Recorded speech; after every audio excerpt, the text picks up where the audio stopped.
My name is Chance Lewis. Currently, I am the Carol Groteness Belt Distinguished Professor of Urban Education at the University of North Carolina in Charlotte, where I run a center called the Urban Education Collaborative, which is focused to be one of the national leading centers around urban education in the country. We have a specific focus on African American students, particularly African American males, looking at what urban schools can do to improve the education environment for those students. And basically what we do is we provide research and best practices answers for schools across the nation of how teachers can effectively reach black males in a productive way. So basically what we do, we tie our professional development activities around things such as culturally relevant teaching, showing teachers actually how they can work their curriculum and their teaching practices in such a way to connect with the population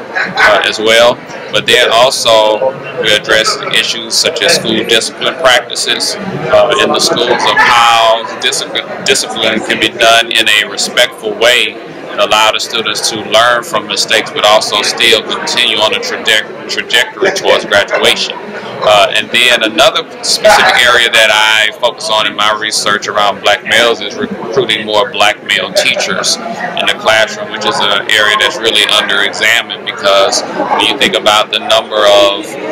African American students, Hispanic or Latino students, and even white students that are in our schools, oftentimes they don't see or go through their entire K-12 career without ever seeing a black male teacher in a content course. They may have a coach or they may have a principal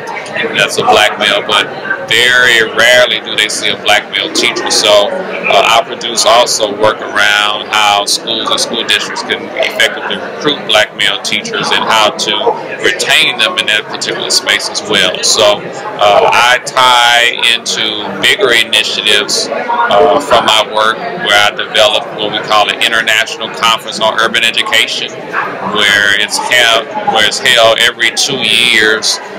somewhere internationally. So we started in 2014 with 500 attendees in Jamaica, and this year we'll be in San Juan, Puerto Rico, and we can draw people globally around urban education issues, specifically around African American students and African American males. So my work has grown from individual productivity to thankfully a center at the university, and now international initiatives with a specific focus to improve the educational plight of black males in education and how they can be productive, because their backgrounds are no different than my own. It's just about opportunity and exposure. So my work is just tied to doing what needs to be done in the space that I can control to provide some young man an opportunity that I may never even meet, but somebody who uses my work would potentially open that door for that young man to go through and make a difference in their particular life. So that's the work that I do, and I'm honored to be a part of your video series as well.